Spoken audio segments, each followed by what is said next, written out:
Mesdames et messieurs, bonsoir. Bienvenue dans l'émission Esprit politique. Pour ce soir, nous recevons donc Monsieur Nelson Noël, membre de la société civile et homme politique haïtien. Face à l'assassinat du président Jovenel Moïse et la crise politique actuelle à Haïti, Monsieur Nelson Noël est ici pour nous apporter quelques éclairages. Avant tout propos, nous réitérons nos condoléances à tout le peuple haïtien qui traverse un moment difficile actuellement. On peut même observer une minute de silence pour la mort du président et de toutes ces personnes aussi qui sont peut-être mortes en Haïti. Donc, une minute de silence. OK, merci. Notez que l'émission Esprit politique sur la radio Passion culturelle, RPC, reçoit une fois par mois une personnalité du monde politique pour échanger sur l'actualité et sur les grands faits dans le monde. Des faits peuvent être actuels ou des faits historiques qui ont marqué la politique mondiale. Vous êtes dans la politique ou toute chancellerie et ambassade, contactez-nous via ces coordonnées, émission Esprit politique, le téléphone WhatsApp, plus 33 06 26 31 36 77, la RPC, la radio Passion culturelle, par email, contact, la rpcplus.online ou par le WhatsApp de la radio qui est le plus 33 07 81 28 31 76 ou par le site internet de la radio qui est le www.larpcplus.online ou par Facebook en tapant Radio Passion culturelle ou passez nous voir dans nos studios qui se trouvent au 141 avenue de Vendôme, à ici les Molinos. Alors, Monsieur Noël, Nelson Noël, s'il vous plaît. Bon, comme c'est vrai que l'instant est assez lourd, c'est le décès d'une personnalité politique et tout. Bon, c'est vrai qu'on est tous dans la compassion. Alors, parlez-nous brièvement de votre parcours institutionnel et politique. Merci beaucoup, Monsieur Simplice Sanimo, pour cette brève introduction. Merci aussi pour votre compassion envers notre population, encore notre peuple haïtien. Et je voulais aussi, par ces mots, saluer aussi toute l'équipe de la radio Passion culturelle. Bon, comme vous venez de le dire, mon nom c'est Nelson Noël.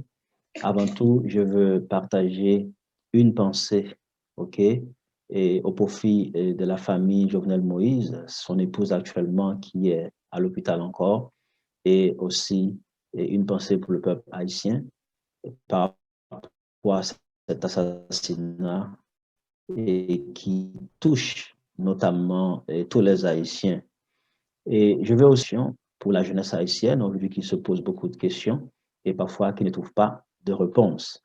J'ai aussi une pensée pour ceux qui sont à l'international, qui aiment Haïti et qui se sentent aussi concernés par ce qui se passe actuellement dans notre pays. Mon nom, comme vous le dites, Nelson Noël, j'ai commencé, et on peut dire, mes actions en Haïti, très jeune à Carrefour et Thor, proche de Bizoton, où j'ai grandi, et avec toujours une vision d'entreprendre au profit de la jeunesse. Et dans un premier temps, je suis un théologien qui a été axé aussi dans le développement personnel des jeunes en Haïti, dans plusieurs départements, qu'ils soient la Tibonite, dans le nord, dans le sud, encore dans plusieurs départements du pays. Maintenant, après quelques missions par rapport à mes développements personnels en Haïti, j'ai eu cette vision d'aller dans le monde entier. Comme vous pouvez voir, c'est cet avion qui est dans mon logo en papier. Ça a été mon rêve d'enfant, l'âge de 9 ans. Quand j'ai découvert l'histoire de la découverte du Nouveau Monde, je voulais voyager dans le monde entier et en disant que j'aimerais bien découvrir aussi d'autres pays, comme les colons ont découvert aussi notre terre. Effectivement, avant 30 ans, j'ai voyagé dans plusieurs continents. Et aujourd'hui, j'ai mon entreprise, comme vous le voyez, Multiple Fusion, qui est une entreprise qui est axée sur le développement personnel et sur la coopération internationale et l'investissement financier, aujourd'hui qui est créée en Europe et aussi aux États-Unis. Maintenant, en parlant de la politique, comme vous m'avez présenté aussi comme un politicien, après avoir défendu un projet en 2015-2016 en Haïti pour la refondation nationale par rapport ou encore l'après-séisme, pour voir comment nous pouvons aussi apporter de la diaspora notre aide à Haïti. J'avais, à travers la méritomatie, comme consultant et délégué international, introduit un projet auprès des coopérations internationales, dont l'Allemagne, avec la GICETA, la République dominicaine, la MEPID, et puis la MPCE, qui est notre ministère de planification externe en Haïti, au profit d'une refondation nationale à travers les municipalités. Mais ce projet a vu, on peut dire, un grand succès à son départ, jusqu'à ce que la politique nous avait bloqués pour ce projet. Souvent, la diaspora a beaucoup d'intentions pour faire des choses en Haïti, mais au cours de route, il y a toujours en fait des épingles qui vous empêchent d'arriver jusqu'au bout. Malgré tout, j'ai, comment dire, j'ai quand même résisté, j'ai pu continuer en disant il ne faut pas abandonner. À ce moment-là, j'ai créé une entreprise qui s'appelle MEFA, qui est exactement spécifique dans le développement personnel des agriculteurs et aussi des entrepreneurs en Haïti, surtout à Thomasy, dans le département du centre. Maintenant, pour centrer le ballon, mes expériences personnelles au niveau de la coopération internationale en Haïti m'a fait comprendre en fait comment les systèmes fonctionnent et comment aussi c'est un système qui n'est pas facile à contourner. Voilà pourquoi je me suis engagé en politique, de voir comment je peux aussi vision politique. Très bien, le 14 juin 2018, j'avais pris position aux États-Unis dans une grande convention internationale dans la communauté haïtienne à Orlando, où j'ai déclaré ma flamme pour aussi me présenter dans les prochaines présidentielles et pour défendre un projet de refondation nationale autour des différents piliers. Pour résumer, et aujourd'hui, l'idée même que je préconise, c'est une nouvelle Haïti à l'horizon 2054. Et justement, avec ce qui se passe actuellement, est-ce que vous pensez avoir atteint vos objectifs? Parce que vous voulez Maintenant, réconcilier les Haïtiens, en fait. Et là, ce qui se passe là, au contraire, ça ne fait que diviser le peuple. maintenant, je pense que le temps n'est pas à la politique politicienne, ni à l'intérêt personnel du pouvoir, mais je pense que le temps est à la réconciliation nationale, comme j'ai toujours préconisé et dans mon message. Maintenant, atteindre les objectifs, c'est dire wow. Je pense que, et à un moment donné, j'ai arrêté un peu ma perspective politique. Je vais vous dire pourquoi. Parce que les investisseurs ou encore les personnes que j'ai pu avoir qui étaient prêts à vraiment investir dans ce que je faisais avaient des conditions très ambitieuses. Et moi, je ne voulais pas tomber dans le même panneau que je voyais que le président Jovenel Moïse était en train d'entrer, c'est-à-dire ceux qui ont financé sa campagne avec des alliances, même s'ils voulaient défendre un programme qui pourra vraiment bénéficier et la globalité de la population, c'était difficile parce qu'il y avait trop d'intérêts en jeu. Et moi, j'ai refusé un peu ces, on peut dire, ces investissements. Et qu'est-ce que je fais? Je me suis lancé à nouveau dans l'entrepreneuriat. Aujourd'hui, je développe davantage un projet économique en créant un nouveau modèle économique que j'appelle l'économie violette en anglais, purple economy. Comme vous voyez mon logo, il y a le mauve qui est aussi une couleur économique que je défends aujourd'hui et je baptise la solidarité économique. En quelque sorte, je n'abandonne pas la politique parce que pour moi, la politique, c'est la science du développement.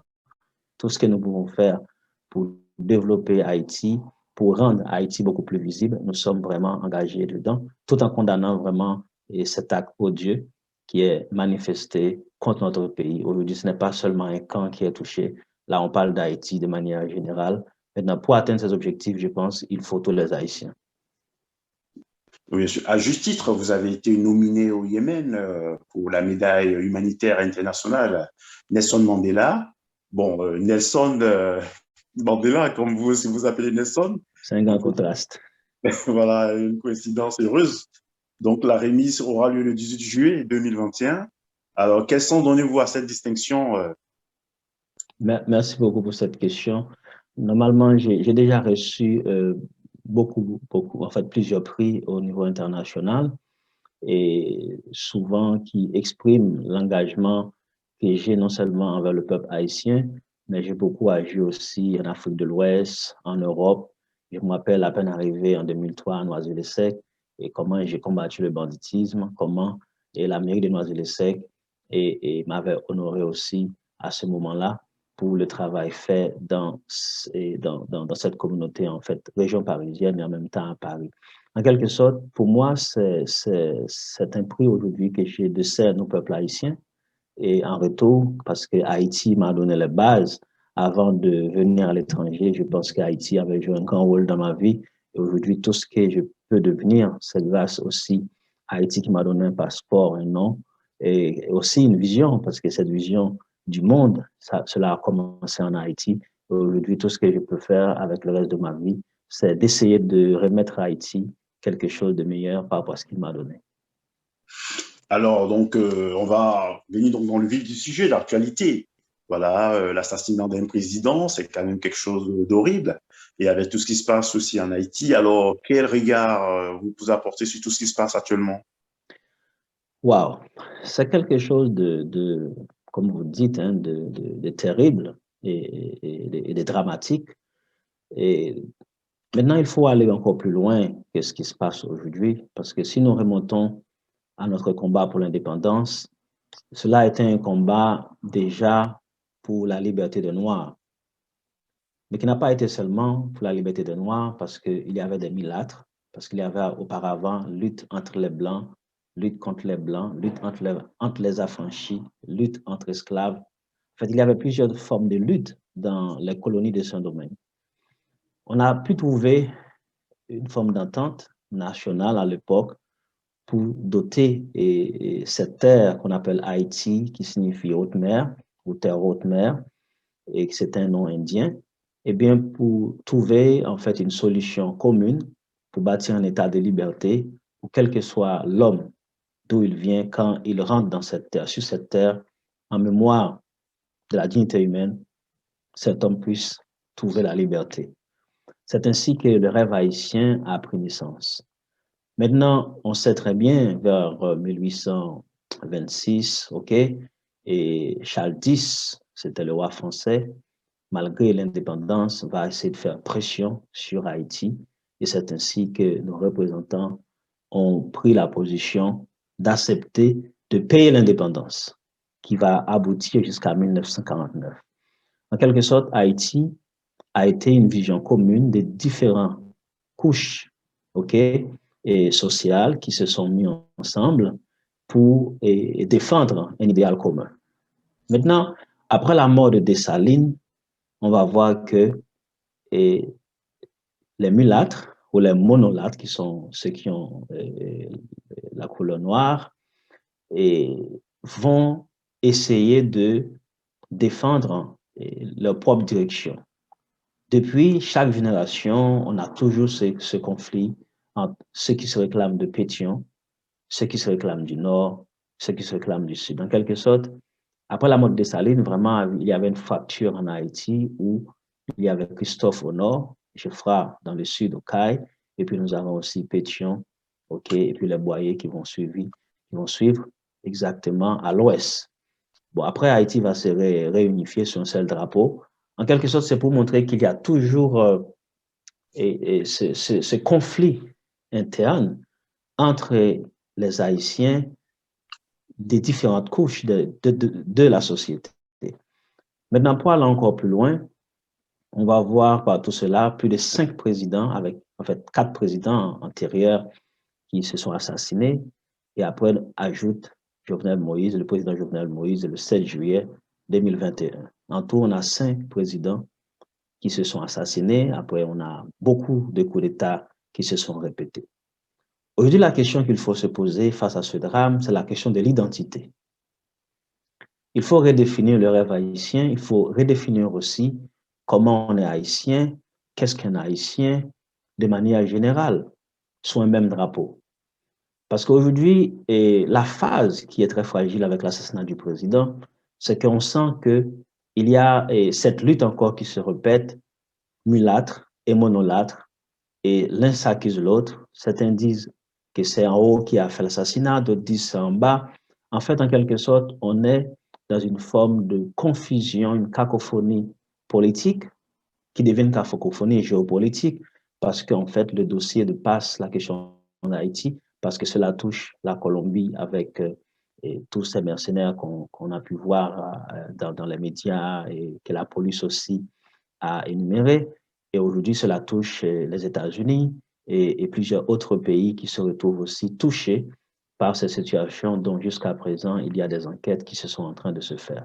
C'est un acte que je condamne, mais je veux aussi être très lucide pour ne pas être dans l'émotion et pour amener beaucoup plus de divisions, encore pour ajouter, comme on dit, l'huile sur le feu. Mais je voulais être plutôt un acteur qui essaie de sensibiliser tous les camps afin de retrouver en fait cette cause idéale, encore cet idéal original qui est le rêve haïtien. Ce rêve haïtien se définit en fait par créer un État, un pays, son seul drapeau, où tous les hommes se sentent libres et en même temps égaux en droit et en devoir aussi. D'aucuns parlent aussi d'une influence étrangère, de cette impuissance étrangère. Qu'est-ce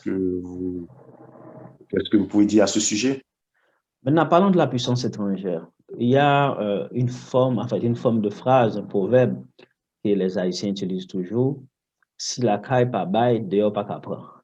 C'est parce que vous ne comprenez pas, peut-être.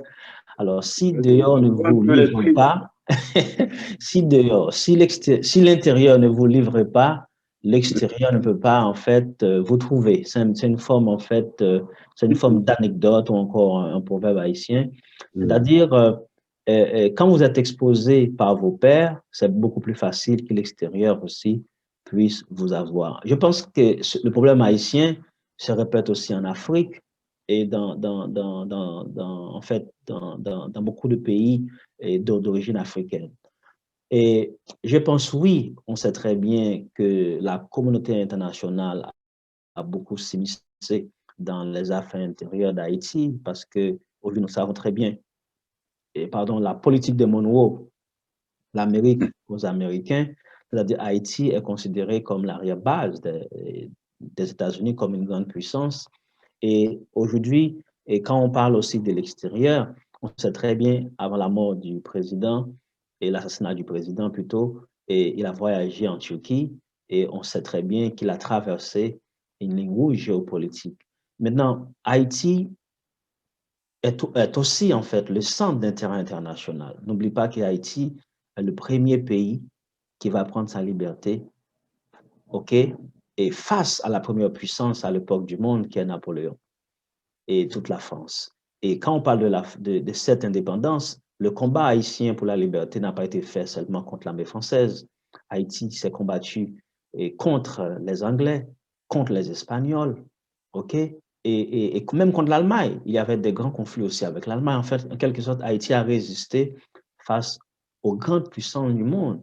En fait, aujourd'hui, il faut voir que Haïti comme pays, comme État, a accompli ce qu'on appelle une indépendance idéologique et politique. OK? Mais depuis, nous n'avons pas encore pu créer ce qu'on appelle une indépendance économique au niveau mondial et social.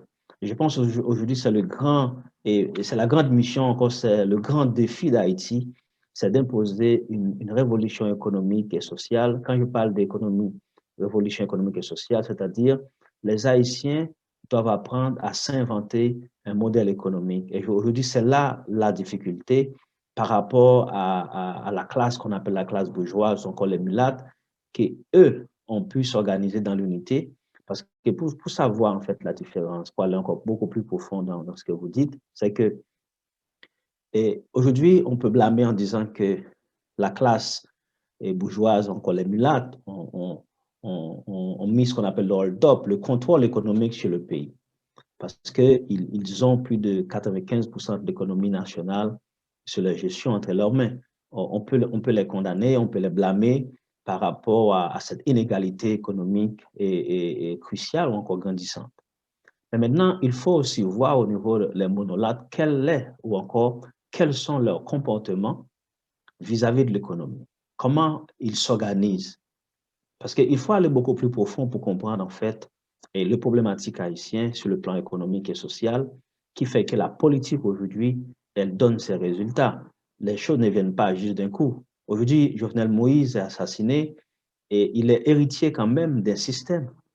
Il a été président à travers un système et il était encore dans ce même système. Il essaie de dénoncer des choses dans ce même système qui l'a mis au pouvoir. En quelque sorte, on voit une forme de confusion, c'est pourquoi et c'était très difficile à cerner le président Jovenel Moïse parce que on sait très bien qu'il était parmi eux, on ne comprend pas comment il est devenu contre eux.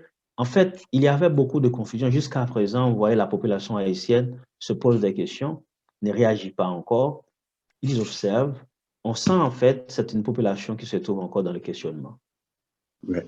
Alors justement, comment expliquer que ce pays qui a été quand même la fierté noire, première puissance à l'époque, qui a pu vaincre Napoléon, comment expliquez-vous cette déchéance jusqu'aujourd'hui?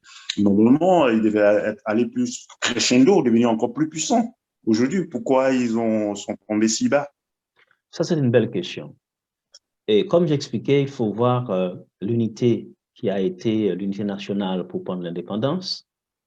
Il faut voir après cette indépendance, au lieu de rester dans une vision collective ou mulâtre et monolâtre, tout le monde se met ensemble pour continuer la même vision d'un seul État, on va voir ce qu'on appelle la division. La division, c'est quoi? Je pense qu'il y a un manque d'amour propre entre Haïtiens, déjà, et il y a une forme de racisme interne dans le même pays. Par exemple, vous allez voir que moi qui ai un peu la peau claire, ou encore un Haïtien qui a la peau claire comme moi, va se sentir beaucoup mieux et réussi dans son orgueil que quelqu'un qui est beaucoup plus teinté ou encore plus peut-être noirci que moi. On va voir aussi celui qui se sent beaucoup plus blanc, plus mulâtre, il se sent beaucoup supérieur que l'autre. En fait, malgré l'indépendance, on a encore une forme de mythe de racisme à l'intérieur même de la nation. Ça, c'est une chose. Et ceux qui sont encore des mulâtres cultivent encore cette hégémonie parce ils veulent se présenter encore comme le blanc des blancs. C'est la même chose qu'on voit aussi vers d'autres nations. Et on trouve encore cette dimension, cette pensée, en fait, de la couleur de la peau supérieure à l'autre. Je pense qu'on est encore face à ce dilemme, OK? Et au niveau culturel et au niveau traditionnel. Ça, c'est une chose qu'il faut éliminer. Et par exemple, vous allez voir que jusqu'à présent, un mulâtre peut avoir, par exemple, 4 générations dans le pays. On va voir un Haïtien qui dit, vous n'êtes pas Haïtien. Mais comment il n'est pas Haïtien? Il est né dans le pays. Oui, son père, ce sont des étrangers, c'est vrai. Mais il est venu dans le pays. Il est né dans le pays. Il a un passeport haïtien. Il parle créole. Il s'est intégré. Il a développé des affaires. Vous ne pouvez pas lui dire qu'il n'est pas Haïtien. En fait, de l'autre côté, celui maintenant qui est venu et qui réussit, il doit être dans la reconnaissance de savoir que cette terre que nous sommes tous héritiers vous a béni, vous a accueilli. Aujourd'hui, vous avez du succès dans ce pays et vous avez un devoir envers ce pays, envers cette population, non seulement créer des affaires, mais aussi investir pour voir comment le développement d'un pays. Pour développer un pays, il faut des entrepreneurs qui aiment leur pays et qui sont prêts à vraiment investir aussi dans l'infrastructure du pays. Et c'est ça aujourd'hui que je blâme et cette communauté qui a réussi financièrement. Ils n'ont pas vraiment investi dans le pays pour l'infrastructure. Voilà, je ne vous coupe pas, mais avoir une reconnaissance envers ceux qui étaient là. C'est peut-être ça aussi. Exactement. C'est ce que je suis en train de dire. Ça veut dire avoir une reconnaissance que ce pays vous a accueilli, que vous avez réussi et de les respecter. Pour moi, on ne peut pas bâtir un pays si l'autre a toujours tort. Je suis dans cette dimension-là. Je suis en train d'étudier aussi pourquoi que ces étrangers ou encore ces mulâtres ont réussi financièrement. Pourquoi ils ont réussi financièrement? Quelle est la culture qu'ils ont adaptée? Une question à se poser. Exactement. Quelle est la philosophie qu'ils ont adaptée? À part les pots de vin, ce sont des personnes qui ont une culture, bon, vous savez très bien les Arabes, les Juifs, et comment ils fonctionnent. Ils sont très communautaires. Ils s'entraident. C'est-à-dire, celui qui va réussir dans le business, il va prendre les autres de sa même famille pour lui soit faire des prêts, pour lui aider à créer, pour lui aider à avancer. Mais nous, les monolâtres, c'est difficile de se faire confiance, de voir 10 monolâtres, 20 monolâtres se mettre ensemble et dire on va développer un business sur 20, 30 ans. Parce que le problème, c'est que quand quelqu'un commence à avoir du succès, Les autres, au lieu d'acheter chez cette... On voit ça, pas seulement parmi les Haïtiens, c'est parmi tous les Noirs du monde. On va voir que les Chinois achètent chinois, l'Arabe achète arabe, l'Hébreu, le Juif achète juif, et les autres communautés achètent chez leur communauté. Mais nous, on manque une forme de solidarité en tant que peuple, en tant que tribu, pour se soutenir. C'est plus la jalousie, c'est plus les critiques, ou encore, on ne va pas se soutenir quand on commence, mais c'est quand la personne commence à être... par exemple, là, tout le monde se réclame de Naomi, Osaka, Naomi, parce qu'elle elle a beaucoup de succès. Tout le monde vont beaucoup s'identifier à Wyclef Jean parce qu'il a du succès. Mais un Haïtien, par exemple, qui est au bas de l'échelle, un monolithe qui est au bas de l'échelle, qui est en train de s'efforcer, et c'est pas facile de voir d'autres Haïtiens venir le soutenir, d'autres Noirs venir le soutenir. Je pense qu'on a un problème d'identité, de division que nous devons éradiquer et c'est ainsi qu'on peut devenir beaucoup plus solidaire. Je vais encore rebondir sur la même question de manière politique. Oui, bien sûr, allez-y. Et par exemple, quand un Haïtien dit j'ai une vision pour Haïti, par exemple, moi, j'ai dit j'ai une vision pour Haïti, ça c'est mes propres expériences que je vous parle. Automatiquement que je me suis lancé dans ma campagne, beaucoup de personnes me sont approchées. Beaucoup ont manifesté le désir de me supporter. Ça, je suis très reconnaissant. Maintenant, au niveau de l'investissement, vous allez voir, ce sont plus des étrangers, des lobbies qui m'approchent pour dire on va investir.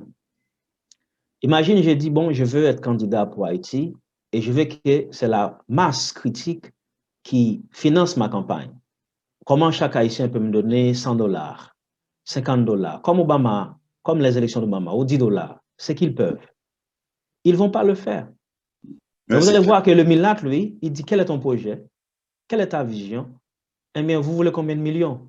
Quels sont les intérêts qu'on peut avoir après? Ils vont investir dans ces candidats. Mais c'est normal maintenant, quand il est devenu soit un sénateur, un député ou un président, eh bien, c'est un redevable à cette communauté. Voilà un peu le piège, c'est que notre population doit avoir une formation sur la politique, de savoir ceux qui financent les campagnes ont souvent une influence sur le pouvoir et sur la politique du pays. Maintenant, si vous voulez avoir plus de pouvoir, eh bien, il faut que notre communauté haïtienne, les monolithes, tout le monde ensemble, arrive aussi à participer dans la campagne massivement politique pour élire des hommes politiques. Sinon, si c'est un groupe de personnes qui financent toujours vos candidats, oui, eh bien, c'est normal, la politique ne va pas changer.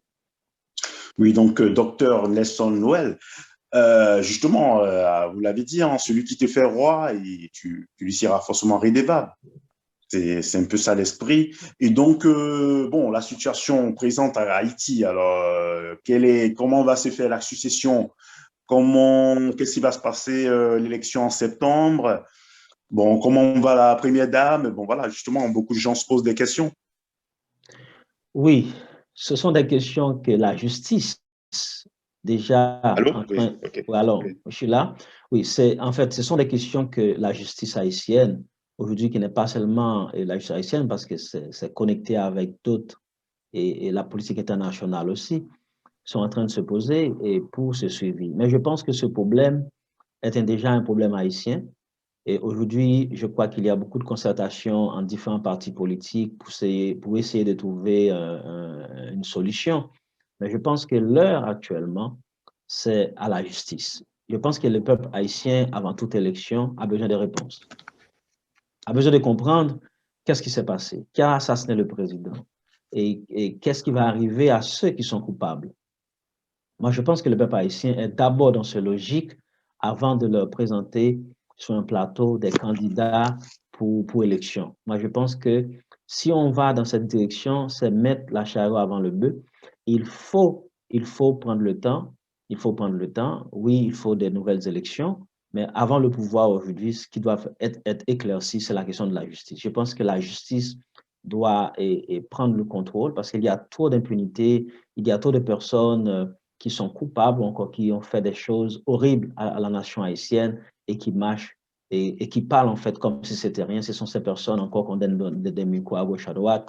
Et je pense que la population haïtienne se sent un peu dans une forme qu'on ne respecte pas sa dignité, qu'on le prenne en fait pour des enfants, Pourtant, c'est une population mature, comme vous pouvez le voir. Après le décès du président, l'assassinat du président, on pensait que le peuple haïtien allait voir des soulèvements, ils allaient brûler partout. C'est ce qu'on attendait. Et on voit que la population a été très calme jusqu'à présent.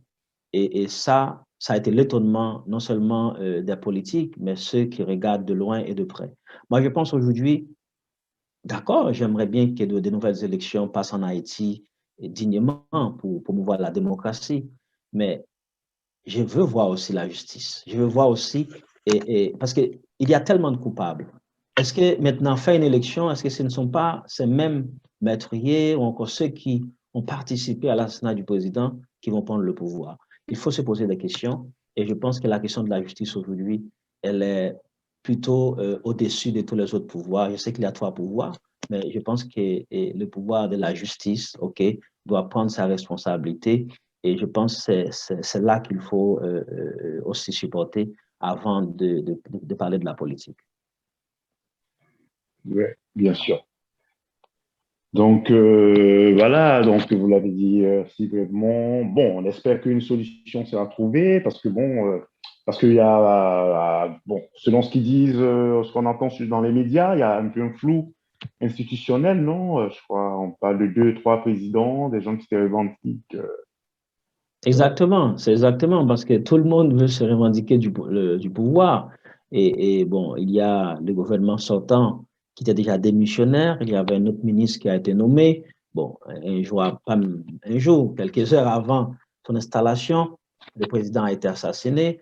Et en fait, il y a toute une forme de flou. Bon, les Nations Unies, avec Madame Lynn, a déjà fait une déclaration. Et je pense que les Haïtiens doivent faire très attention. Il faut trouver une solution haïtienne déjà, c'est-à-dire il faut que tous les acteurs arrivent à s'asseoir pour trouver en fait une forme d'issue à cette situation.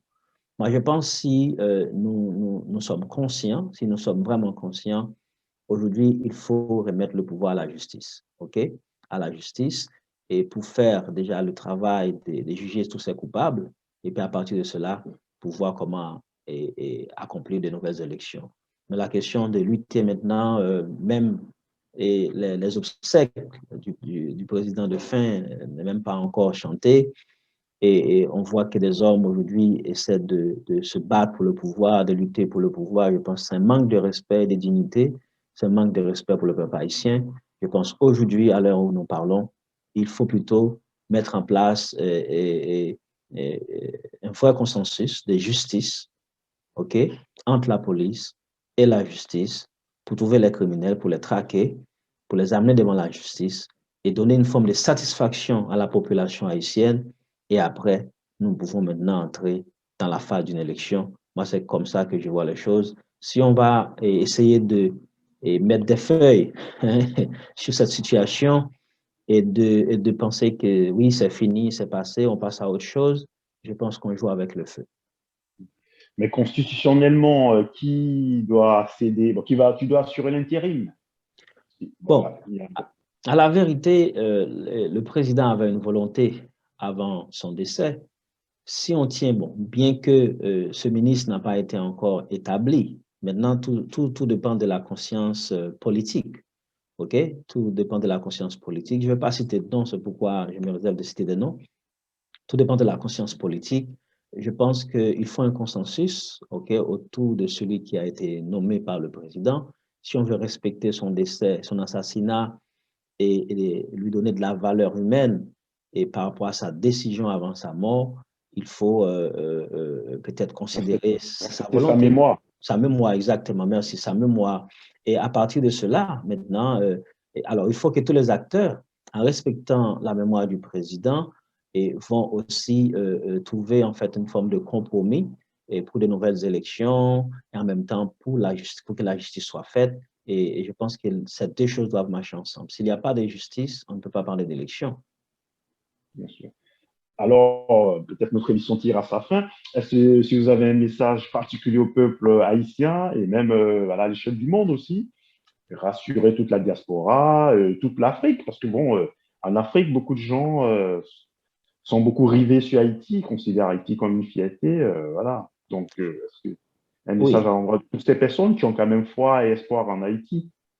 Exactement. Bon, ce qui fait aussi la fierté de l'histoire haïtienne, c'est que c'est une nation, c'est un peuple qui a traversé des moments très difficiles, mais qui a su se relever pour avancer dans la marge de l'histoire.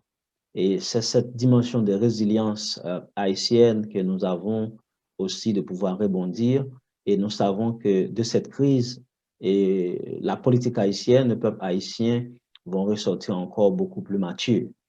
Maintenant, le message au peuple haïtien, c'est de vous dire, au lieu de dire ça passé n'a boulé, c'est de dire ça passé n'a construit. Je pense que dire qu'est-ce qu'on va faire, c'est au lieu de brûler, c'est avoir une autre mentalité pour construire. Le message, c'est de dire aux monolâtres de prendre conscience et aux mulâtres aussi de prendre conscience, de retourner dans le rêve haïtien, cette originalité du rêve haïtien et qui a mené une bataille ensemble contre les inégalités au départ, contre l'obscurantisme politique au départ. En fait, c'est cette idée qui avait fait la fierté haïtienne et c'est de participer aussi non seulement à notre propre liberté, mais nous avions aussi cette capacité à participer à la liberté des autres parce qu'on avait contribué à la liberté de toute l'Amérique latine, qu'il soit Colombie, Bolivie, qu'il soit Chili, tous ces pays, et même on a inspiré des pays asiatiques et pourquoi pas l'Afrique.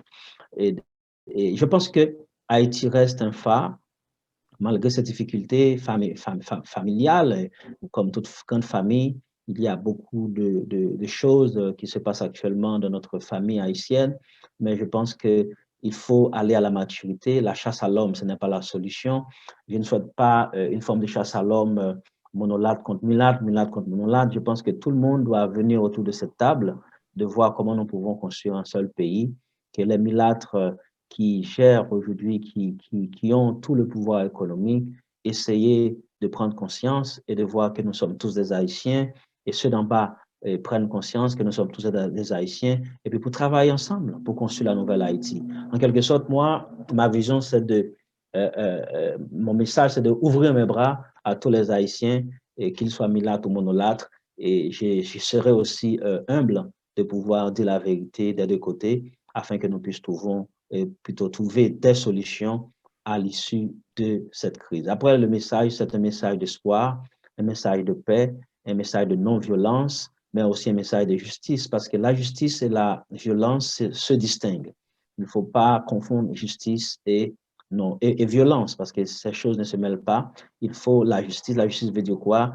Et ceux qui sont coupables, et c'est aussi leur dire en fait qu'ils sont coupables et les amener à la justice, les assister en justice, et puis après aussi donner un souffle nouveau au peuple haïtien.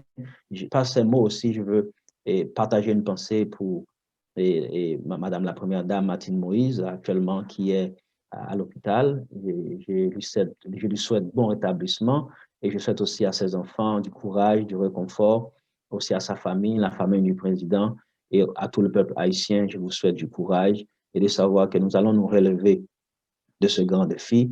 Il faut l'émergence de nouveaux leaders, de nouveaux jeunes leaders. Il faut vous indigner de la situation actuelle, surtout la jeunesse qui est plus de 65%. Vous êtes l'avenir du pays. Vous êtes la décision de demain. Ce que vous déciderez, c'est ce qui va se passer. Je pense que la population a une force. Vous, en tant que peuple haïtien, la diaspora doit s'impliquer davantage et c'est ainsi que tous ensemble, nous pouvons amener une cohésion sociale pour la refondation d'Haïti. Moi, mon message, comme vous le savez, ma vision, c'est une nouvelle Haïti à l'horizon 2054. En 2054, on aura 250 ans. Imaginez, 250 ans, ce n'est pas rien dans une population. On a aujourd'hui presque 30 ans à travailler pour bâtir cette nouvelle Haïti afin de laisser un nouveau héritage de fierté qui va refléter non seulement Haïti, mais aussi un espoir pour toute l'Afrique et le reste du monde, comme on l'avait toujours su pour conjuguer ce verbe du rêve haïtien. Ok, ben écoute, encore toutes nos condoléances au peuple haïtien et merci à vous, Dr Nelson Noël. Merci et bonne chance dans votre carrière politique. Et puis bon, on se donne rendez-vous une prochaine fois sur la radio Passion Culturelle. À très bientôt. Merci beaucoup. Au technicien Wilson, à Lydia Antoine, directrice de la radio, Et puis, bon, ben, Simplice Animaux avec vous. À très bientôt. Et puis, bon, ben, soutien au peuple haïtien. Merci et à Merci à bientôt. vous. Merci à votre plateforme. Merci beaucoup. Ok, merci.